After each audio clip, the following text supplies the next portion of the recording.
CM Revanth Reddy Nero చక్రవర్తిలాగా మారిపోయారు. రాష్ట్రంలో రైతులు ఇబ్బంది పడుతుంటే ఆయన మాత్రం ఫిడేలు వాయిత్తు కూకున్నారని సెటైర్ వేశారు హరీష్ రావు.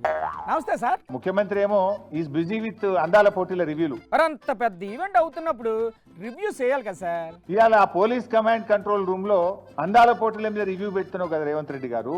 రైతులకు రైతు బంధు అందిందా లేదా అని ఎందుకో రివ్యూ పెట్టవు. రైతు బంధు ఇచ్చేసారంట కదా సార్. అందాల పోటీల మీద ఉన్న శ్రద్ధ రైతుల మీద మీకు ఎందుకు లేదు అని నేను సూటిగా ప్రశ్నిస్తా ఉన్నా. మరి అయితే ఇప్పుడు ఏత అంటారు?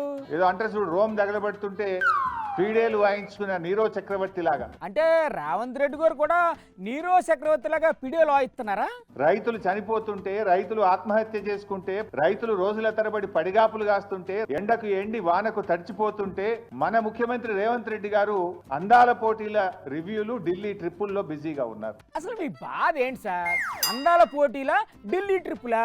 వరంగల్ డిక్లరేషన్ లోని ఒక్కటన్నా నువ్వు అమలు చేసినవా రేవంత్ రెడ్డి అని నేను అడుగుతా ఉన్నా. అమలు చేద్దాం అనుకుంటే ఎవ్వరు అప్పులు ఇవ్వట్లేదండి సార్. ఇచ్చిన హామీలు అమలు చేయమంటే రేవంత్ రెడ్డి గారు నన్ను ఢిల్లీకి పోతే చెప్పులు ఎత్తుకుపోయడం లెక్క చూస్తురు, నాకు అప్పు పుడతలేదు అని రేవంత్ రెడ్డి గారు మాట్లాడతారు. మరి ఎవ్వరు అప్పు ఇవ్వకపోతే ఆయన ఏం చేయమంటారు? మీరే చెప్పండి సార్. ఇలా పరిస్థితి ఏంటంటే ఆఖరికి పాకిస్తాన్ నమ్మి అప్పిస్తున్నారు తప్ప రేవంత్ రెడ్డి నమ్మి ఎవడు అప్పిస్తలేదు. నీ పరిస్థితి అట్లా తయారైపోయింది.